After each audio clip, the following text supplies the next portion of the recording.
Bueno, primeramente, buenos días con todos ustedes, chicos.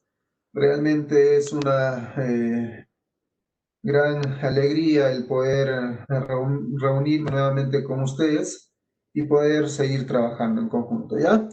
Muy bien, entonces vamos a continuar con el avance de los temas programados. El tema que nos toca trabajar el día de hoy básicamente vendría a ser unos principios que sirven de introducción para poder entender de mejor manera cómo es que se ha formulado el modelo actual del átomo, ¿ya? Entonces vamos a continuar. El día de hoy vamos a trabajar en referencia al principio de incertidumbre y al principio de la dualidad de la materia, ¿ya? Muy bien, seguimos. A ver. Antes de iniciar, vamos a conocer cuáles son o cuál es nuestra competencia, cuál es nuestra capacidad y qué desempeño es el que vamos a trabajar el día de hoy. ¿Ya? A ver, Giovanni, ¿estás ahí? Giovanni, ¿me escuchas? Sí, profe. Ya, muy bien, Giovanni. Por favor, ayúdame con la lectura de la diapositiva. ¿Los tres? Los tres, exacto. Competencia, indaga mediante métodos científicos. Capacidad, genera y registra datos e información. Desempeño, precisa, obtiene y organiza datos cualitativos, cuantitativos a partir del análisis de los conceptos del comportamiento del electrón mediante el principio de incertidumbre principio de la durabilidad de la materia de Lewis de Broglie y los representa en gráficas mediante el uso de la simulación. Ya, muchas gracias, Giovanni. Entonces, como vemos, nuestra competencia más que todo va dirigido a la competencia indaga mediante métodos científicos, ¿ya? Lo que vamos a lograr el día de hoy todos es que al finalizar la clase vamos a poder obtener y organizar datos cualitativos, cuantitativos a partir del análisis de los conceptos del comportamiento del electrón mediante el principio de incertidumbre de Heisenberg y el principio de la dualidad de la materia de Lois de Broglie, que quiere decir que al final de la clase vamos a poder explicar en qué consiste, ¿no es cierto?, cada uno de estos principios. ¿Y cómo es que nos explica, por ejemplo, el comportamiento del electrón en cada uno de ellos? ¿Ya? Muy bien, entonces iniciamos. ¿Ya? Eh, antes de iniciar, ¿ya? A describir lo que vendría a ser los principios de incertidumbre de Heisenberg y el principio de la dualidad de la materia, tenemos que conocer un poquito sobre lo que vendría a ser la teoría cuántica. Y hablamos sobre los cuantos de Planck, ¿ya? Entonces vamos a pedir, por favor, Kaori, ¿me escuchas? Kaori, Sí, profesor. ayúdame con la lectura de esta primera parte, por favor. Los cuadros de Planck. Pero hasta ese momento no se sabía la relación entre la temperatura y la intensidad y longitud de la onda. Ya, muy bien, sigue. En 1900, Max Planck, 1858 y 1947, resolvió el problema con una hipótesis audaz. Propuso que la energía solo puede ser liberada o absorbida por los átomos en paquetes de cierto tamaño mínimo. Ya, muy bien. Continúa, Kaori. Profe, no se ve muy bien. Ya, muy bien. Entonces, gracias, Kaori. Entonces, en referencia a los cuantos de Planck, vamos a ver que hasta ese momento, ¿ya? No se sabía la relación que existía entre la temperatura la intensidad y la longitud de onda. En el año de 1900, Max Planck resuelve el problema con una hipótesis que él presenta, ¿ya? Propone que la energía solo puede ser liberada o absorbida por los átomos en paquetes de cierto tamaño mínimo, ¿ya? Aquí vamos a recordar, chicos, lo que vimos en la teoría atómica de Niels Bohr, ¿ya? Cuando un electrón saltaba de un nivel de energía a otro, este electrón necesitaba, dependiendo, ¿no es cierto?, dependiendo de a dónde se realizaba el salto, este electrón tenía que absorber o liberar energía. Ese paquete de energía que este electrón absorbe o libera se expresa en forma de cuanto, ¿ya? Son cuantos, ¿sí? Entonces, ¿qué es el cuanto? Es una forma de energía, ¿ya? Que permite al electrón moverse de un determinado nivel a otro, ¿ya? Entonces nos dice que, bueno, dentro de esta expresión, si nosotros vemos en una fórmula ese término de H, a ese término de H lo denominamos como la constante de Planck, y esa constante de Planck vale 6,63 por 10 a la menos 14 joule segundo, ¿ya? 6,63 por 10 a la menos 34 joule segundo, ¿ya? Muy bien. Entonces, más o menos lo que él explica es lo siguiente, ¿ya? Imaginemos aquí tenemos una imagen de un ave en una rama de un árbol, ¿no es cierto? Se observa la imagen, chicos? ¿Se observa la imagen? Sí, profe, sí se ve. Ya, vean, tenemos un árbol, este árbol tiene dos ramas consecutivas, ¿no es cierto? Imaginemos que el ave, en este caso, vendría a representar al electrón, ¿ya? Y cada rama que nosotros vemos acá representa a un nivel de energía del átomo, ¿ya? A un nivel de energía del átomo. Entonces, lo que se observa es lo siguiente, ¿ya? Que para que esta ave, pueda moverse de una rama a otra, necesita en su organismo poner en ejercicio, ¿no es cierto? Eh, la, el consumo de energía, ¿no es cierto? Entonces, más o menos lo asemejan. Esta ave representa al electrón. Si este electrón se quiere ubicar en un nivel de energía más cercano al núcleo, es decir, quiere saltar a un nivel que se encuentra más cerca al núcleo del átomo, entonces esta realiza un salto, pero para ese salto, este electrón tiene que liberar energía, ¿ya? Y esa energía que libera, como vemos acá realiza el salto, esa energía que libera se denomina como quark, o en términos de quark, o perdón, en términos de cuánto, ¿ya? En términos de cuánto, ¿ya? En términos de cuánto, ¿ya? Entonces realiza el salto, libera energía en un determinado paquete energético denominado como cuánto, ¿no es cierto? Y hace posible que este electrón se ubique en un nivel más cercano al núcleo.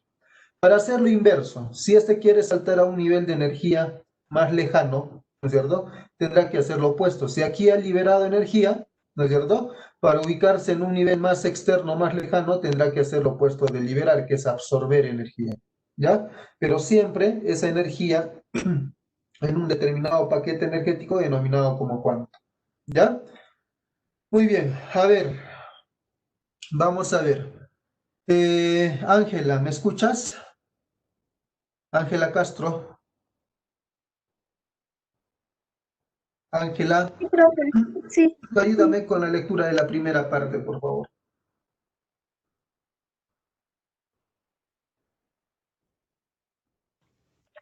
El electrón no puede tener una energía por debajo de la del modo fundamental, así que una vez allí no puede perder más y precipitarse al núcleo. Si estando Ya, en muy este bien. estado de pronto llega un fotón, el electrón puede absorberlo aumentando su energía y pasando a un estado excitado como un pez que salta en la rama de un árbol a otra. Ya, muy bien. Muy bien. A ver, eh, tenemos a Facundo, por favor, ayúdame con la lectura de la segunda parte. También como un pájaro, baja saltando a una rama más baja. El electrón puede despedir un fotón y caer en un estado de menor energía. Estos brincos son siempre entre estados de energías fijas.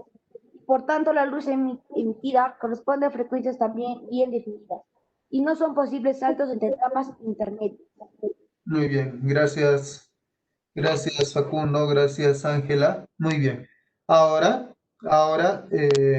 vamos a parar aquí un momento. ¿Ya?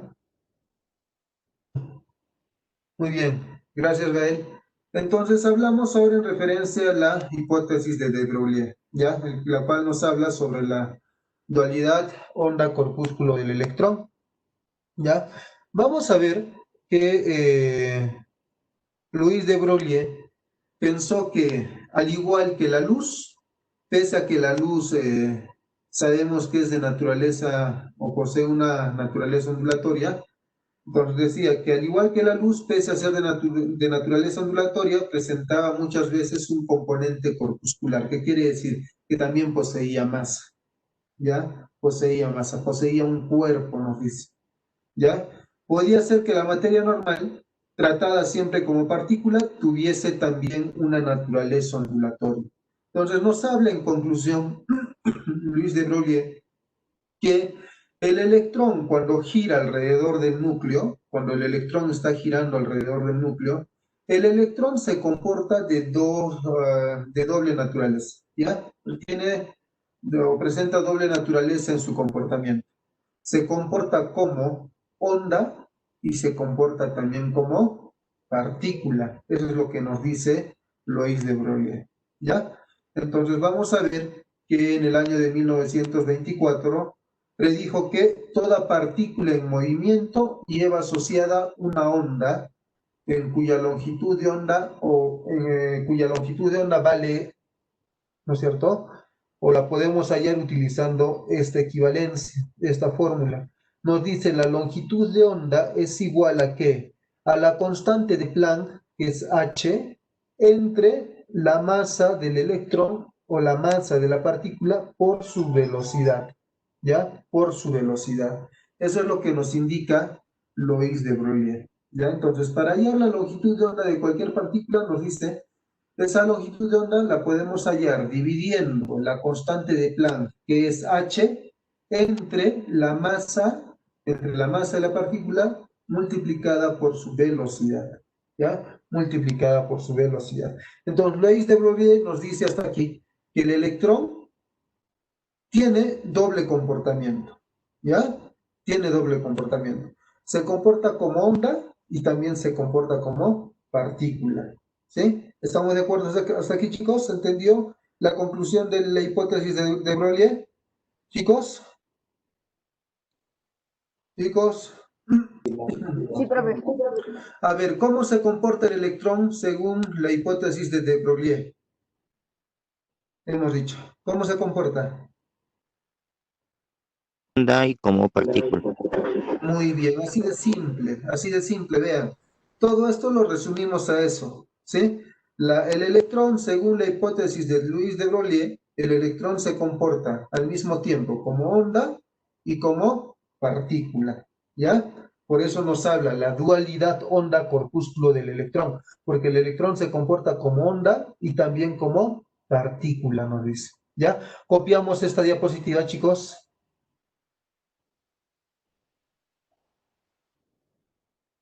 Continuamos, chicos. Entonces, vamos a ver que aquí Planck y Einstein habían demostrado la naturaleza dual del electrón, ¿ya?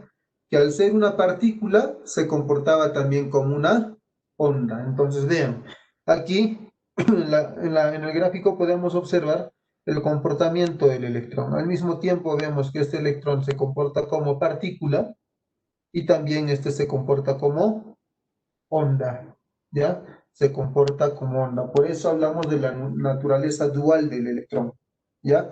Cuando hablamos sobre la naturaleza o en referencia a la naturaleza dual del electrón, nos estamos refiriendo a esto, chicos. que el electrón al mismo tiempo se comporta como onda y también se comporta como partícula, ¿ya? Lo que ya habíamos descrito en la hipótesis de de Broglie. Muy bien, continuamos, continuamos. A ver, copien esto, ¿ya? Muy bien.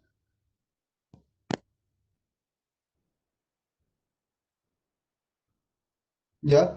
Bueno, acá tenemos, para que ustedes puedan observar, que en 1927 Davidson y Hermer demostraron que los electrones podían ser difractados al igual que los rayos X, ¿ya?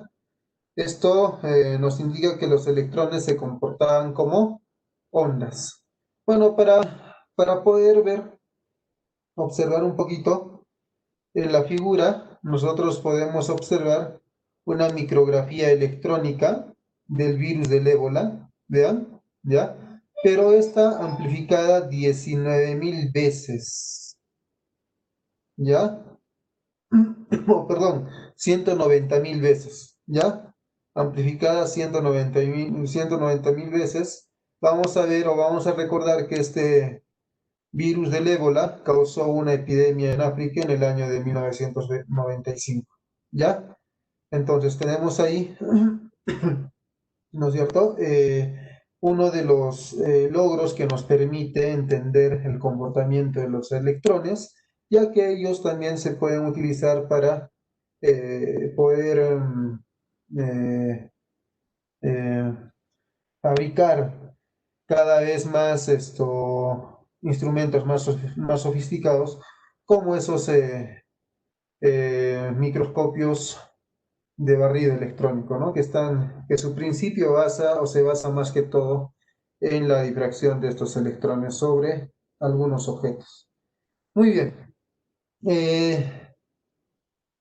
Continuamos. Hablamos sobre el principio de incertidumbre de Heisenberg, ¿ya? Aquí nos va a ayudar en la lectura, a ver, Sebastián Perea, ¿estás ahí, Sebastián? Profe, una pregunta, copiamos Sí, profe. Ya, esto sí tienen que copiar. Lo anterior era para que lo tengan de conocimiento nada más. Sebastián Perea, ¿me escuchas? Sí, profe, lo escucho. Ayúdame con la lectura de esta diapositiva, por favor. Principio de incertidumbre de Heisenberg. El físico alemán Werner Heisenberg llegó a la conclusión que la doble naturaleza de la materia impone imitaciones. Es imposible conocer con exactitud y simultáneamente la posición y la velocidad de un electrón. Muy bien. Ok, muchas gracias, Sebastián. Entonces, el principio de incertidumbre de Heisenberg, ¿ya?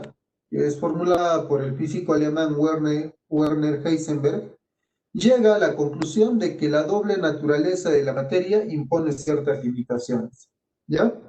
Es decir, ese principio de la dualidad de la materia, en la cual vimos que el electrón se comporta al mismo tiempo como onda y como partícula, tenía o presentaba ciertas limitaciones, ¿ya? Entonces, lo que él concluye y lo que él formula es lo siguiente. Nos indica, el principio de incertidumbre de Heisenberg nos indica lo siguiente. Es imposible conocer con exactitud y simultáneamente la posición y la velocidad de un electrón. O bien, nosotros podemos hallar o determinar, ¿ya? La posición del electrón, es decir, dónde se ubica en un determinado tiempo, o podemos hallar su velocidad, ¿ya? ¿Por qué? Porque como el electrón se encuentra en constante movimiento y altas velocidades, vamos a ver que si nosotros determinamos la ubicación exacta, ¿ya? Del electrón, ya no podemos, es como decir, es como detenerlo en el tiempo y no vamos a poder determinar a qué velocidad iba este electrón. Y también lo otro, ¿no es cierto? Si nosotros llegamos a calcular la velocidad del electrón como este gira a gran velocidad, ¿no es cierto? No vamos a poder determinar exactamente cuál es la posición de este. ¿Ya? Entonces nos dice que o bien determino de manera aislada solo la posición o solo la velocidad, más no puedo conocer y hallar ambos al mismo tiempo. Y eso es lo que nos indica Werner Heisenberg. ¿Ya? Muy bien. Copiamos esta parte, chicos, por favor. Copiamos. En esta lectura nos van a ayudar. A ver, Diego Corrales, ¿estás ahí? Diego. ¿Profe? Diego Corrales, ayúdame con la lectura, por favor. Ok. Con una definición simple podemos señalar que se trata de un concepto que describe como el Un poco acto... más fuerte, no te escucho. ¿Profesor? No te escuchamos muy bien. Un poquito más fuerte, por favor. Ok. Como una definición simple, podemos señalar que se trata de un concepto que describe que el acto mismo es observar cambio, lo que se está observando. Ya, continúa.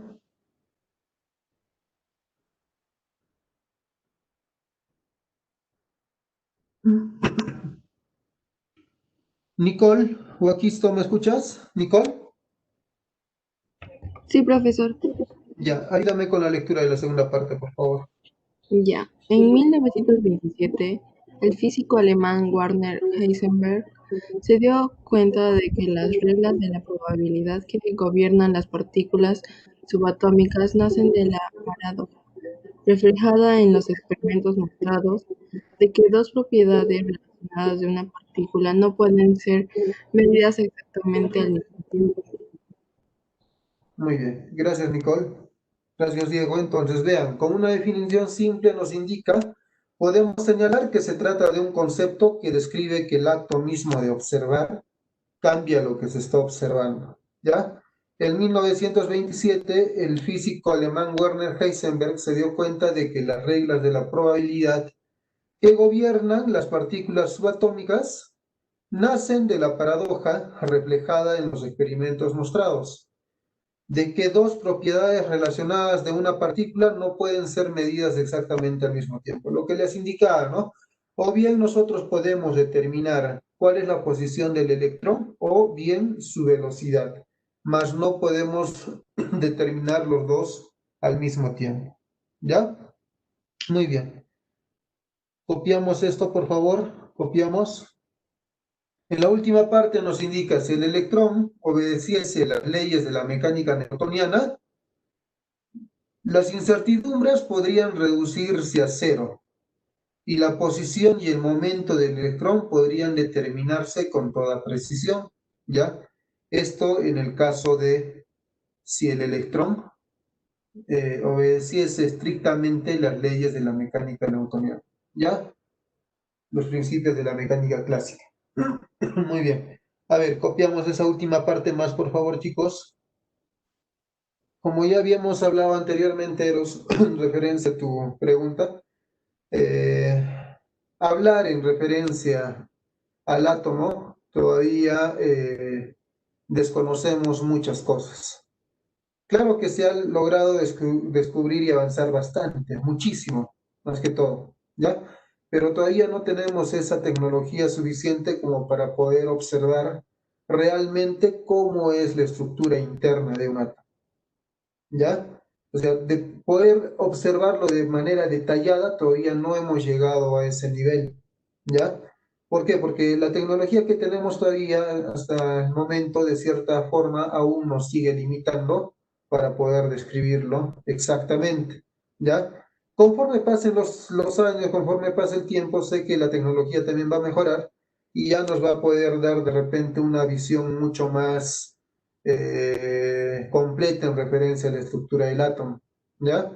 Es por eso que hasta la actualidad solamente estamos hablando de modelos, más no en ningún libro o en ningún artículo del Internet vamos a encontrar que nos digan, ¿no es cierto?, hasta el momento, estructura real del átomo o la estructura definitiva del átomo. No, todo todavía hasta el momento queda en modelos.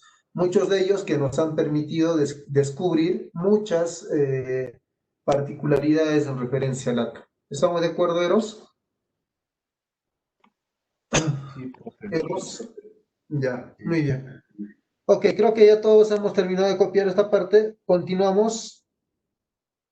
Continuamos. ¿Ya? Ya, entonces nos dice aquí en la última parte, en la parte final, en las zonas de más densidad, ¿no es cierto? En las zonas de más densidad del átomo, en las zonas donde son más densas en referencia, ya en las zonas de más densidad del átomo, existe la mayor probabilidad de encontrar al electrón. ¿Ya? Esto en referencia a la nube electrónica. ¿Ya? En las zonas de más densidad, ya hay mayor probabilidad de encontrar al electrón. Agreguemos esto más, chicos, por favor, a nuestros apuntes. Agreguemos esto más a nuestros apuntes.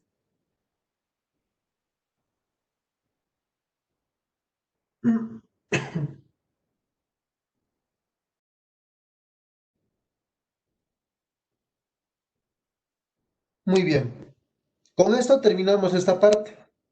En conclusión, en referencia al principio de Broglie, nos indica que el electrón tiene doble naturaleza, ¿no es cierto? Al mismo tiempo se comporta como onda y se comporta como partícula. Así es simple.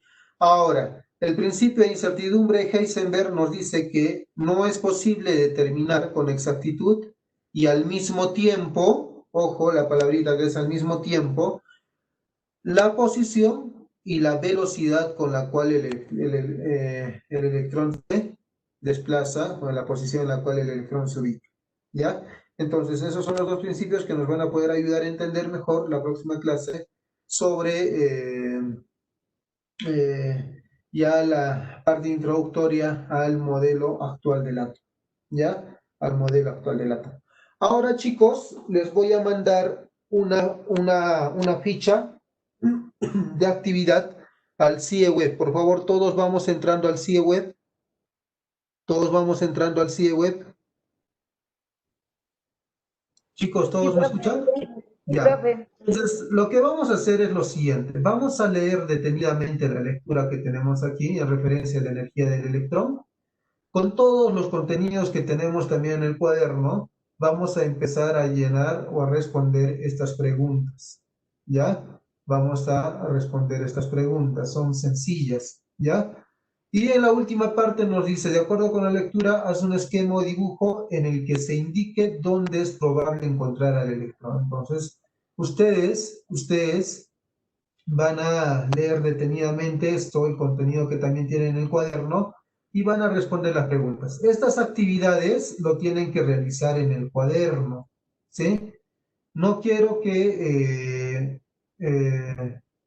lo estén imprimiendo y estén haciendo ahí, solamente lo copian en el cuaderno. ¿Estamos de acuerdo, chicos? Una vez que terminan las actividades, una vez que terminan de responder todas estas preguntas, toman una foto nítida, ¿ya? De las hojas que han trabajado y esto lo mandan por este mismo medio al CIE Web. ¿Estamos de acuerdo? Por esa misma tarea, porque se les manda como una tarea. ¿Estamos de acuerdo, chicos? ¿Se entendió la idea? Sí, profe. Ya. Muy bien, entonces empezamos, chicos, ya trabajemos, aprovechemos el tiempo. Tiempo límite en el cual pueden enviarlo. Es algo tan sencillo, ya si lo pueden enviar hasta el día, a ver, ya. Muy bien, entonces con estas indicaciones, chicos, terminamos la sesión del día de hoy. Nos vemos la próxima semana. Cuídense mucho y saludos en casa. Chao, chicos, cuídense mucho. Cuídense mucho. Chao, cuídense mucho, chao. Chao, profe, cuídese. Chao, chicos, Cuídense mucho. gracias. Gracias. Chao, chicos.